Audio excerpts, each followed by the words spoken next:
Hello there. There is talk that the true cost of the Brexit bill to the UK will be £90 billion and that it's being hidden from the UK public.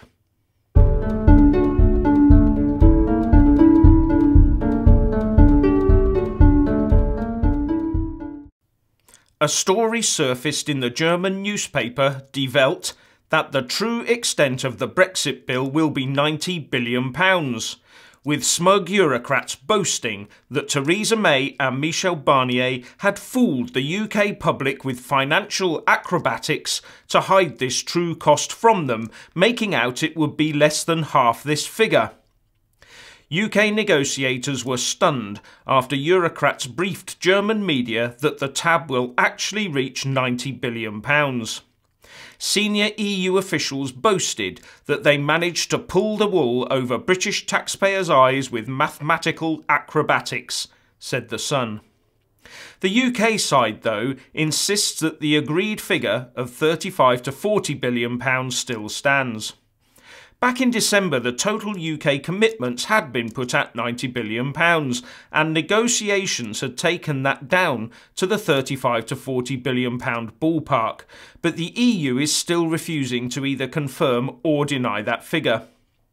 Some are saying that this talk of doing the Brits over is really just designed to distract attention away from the EU's own internal budget debate on how they will fill the gap when the UK leaves the bloc, with Reuters reporting that the EU Budget Commissioner, Günther Oettinger, wants a larger budget next time because of new commitments, such as the joint defence and border protection projects. And with the UK removing about £10 billion a year, this would mean other net contributors coughing up more, and not all are happy about this. And the Financial Times says that Jean-Claude Juncker has a plan to help fill this void by siphoning off a percentage of EU member states' corporate tax receipts. So I suppose member states will then have to increase their own domestic taxes to compensate. Or do less. One suspects that'll go down like the proverbial lead balloon with ordinary EU citizens. But getting back to the Brexit bill, the question I have is, if the figure we are paying really was £90 billion, surely it would have been gleefully leaked by now by those in our establishment who are intent on derailing the Brexit process.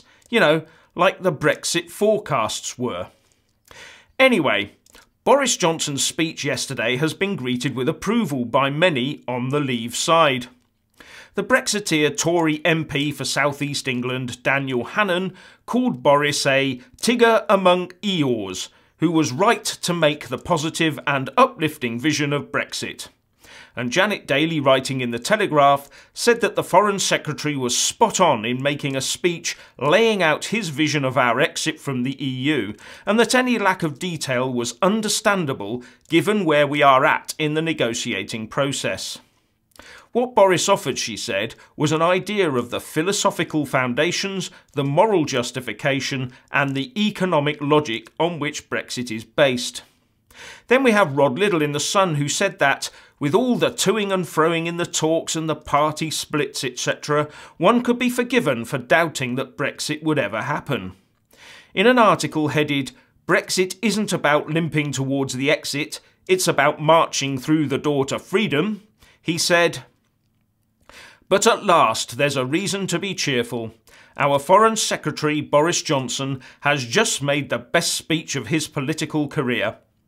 And he finished with, "In June 2016 the British people made a bold decision, and the right decision. Let's hear the government exult a little bit more and whine a little less." On the City, The Telegraph reports that the EU will try and tie the City of London up with red tape during the transition phase and give itself powers to raid financial services firms in the UK after Brexit. This transition period is looking less and less attractive with each day that passes, isn't it? Now, the so-called punishment clause included in the EU draft text for the transition period has been removed, says the BBC. This punishment clause was in the form of a footnote that basically said that if the EU Commission thought the UK was breaking single market rules during any transition period, then the UK could have access limited or stopped without any form of due process. This understandably upset Brexiteers, and the clause will be rewritten in a later expanded draft due out at the end of the month. Knowing the EU, it will no doubt be the same thing couched in softer words. In education, the Vice-Chancellor of Cardiff University, Professor Colin Reardon, said he was totally in favour of students studying abroad, but the Erasmus Plus programme was relatively inflexible. Whilst Erasmus allows students to study in other EU states, we should also be looking to the world, he said. And the BBC quotes him as saying, "We need to think of it in terms of not just the EU, but the whole world. So there's China, there's India, there's Australia, there's Canada, New Zealand. There's countries all over the world that we might want to send our students to, as well as the European Union states. So I think we do need to at least consider the possibilities for taking a different approach to this and having our own outward mobility agency that is funded by the British government to do just that." As we leavers keep on saying, out of the EU and into the world. What do you think? Please leave a comment below. Thank you. Please do like and share this video. And also subscribe to my channel. And when subscribing, please do remember to press on the little bell next to the subscribe button. That way you'll get an alert every single time I put up a new video. Thank you very much for watching.